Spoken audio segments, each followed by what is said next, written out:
Top 10 Delicious Chinese Dishes.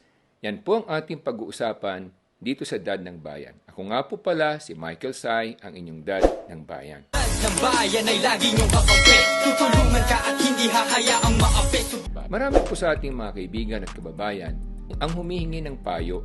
Ano yung dapat naming orderin kapag kami ay nasa isang Chinese restaurant? Gusto naman namin matikman yung mga kakaiba at masasarap na putahe at pagkain.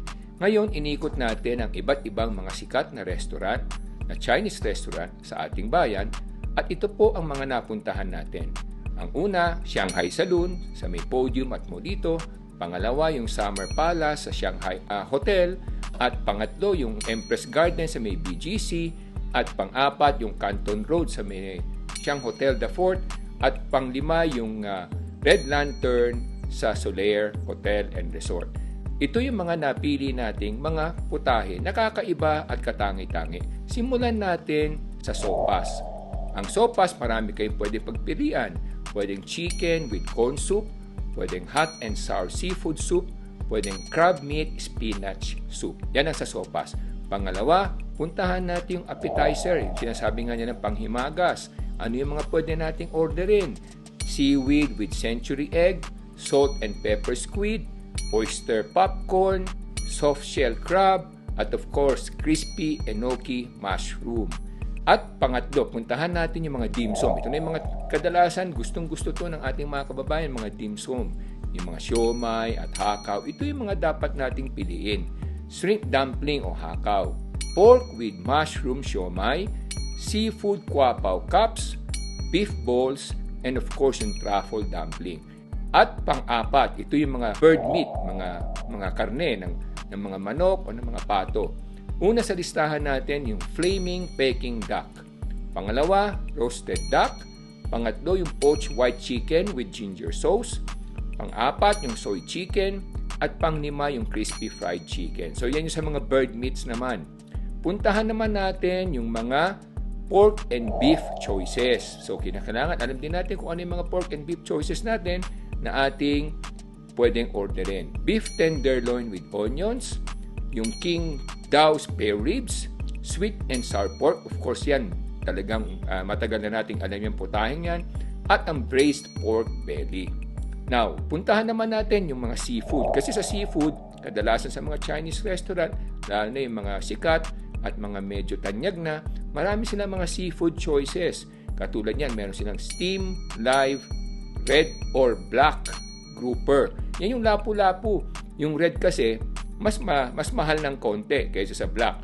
Pero kadalasan, mas malasa ito kaysa sa black. Now, puntahan natin ang sumusunod na seafood choices. Scallop with XO sauce. Napakasarap din yan. Hot prawn salad. Napakasarap din yan.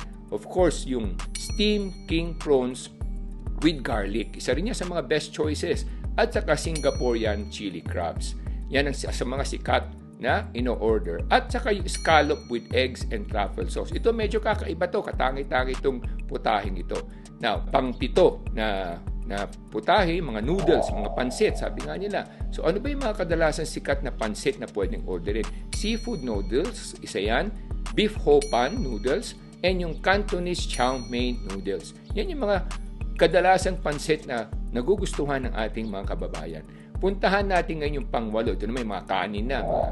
Pwedeng white rice naman, no? Pwede rin. Pero kasi ang mga Chinese, may mga pinauso sila mga fried rice. Iba-ibang klaseng fried rice. So, meron tayong Yang Chow fried rice. Meron din tayong Shanghai Saloon fried rice. Meron tayong crab meat with egg white fried rice. So, yun yung mga iba't ibang klaseng fried rice na pwede nating orderin. Puntahan natin pang siyam. Vegetables na. Mga gulay ito. Mga healthy foods na sinasabi natin. So, ano yung mga choices natin? Normally, ang nagugustuhan yung stir, fried, broccoli, with shrimps or with beef. Yan ang isa sa mga best choices yan. Tofu with sea cucumber. Isa rin yan. Spinach bean curd. And of course, spinach with century egg. At saka yung fried green beans with minced pork. Yan yung mga kadalasang ino-order at nagugustuhan ng ating mga kababayan. Puntahan na natin ang panghuli, yung tinatawag nating dessert. So, yan yung pang-10.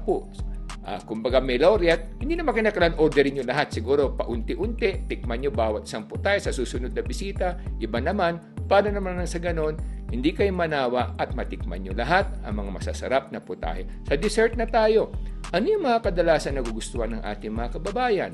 Sesame balls, ang sinasabi natin. Kumbaga, kung kayo nasanay sa mga hopya, ito ay isa din sa mga sikat na mga dessert, sesame balls. Of course, yung mango sagu, isa rin yan.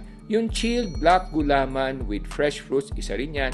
Tsaka of course, yung baked egg tart na sinasabi nila na sumikat yan nung nakaraang dekada dahil dumami rin ang mga nag-aalok ng mga egg tart. So yung kanilang egg tart kakaiba din at matitikman nyo. Para rin siyang ibang klaseng egg pie, pero ibang klase ang pagkagawa at malambot at mas malasa.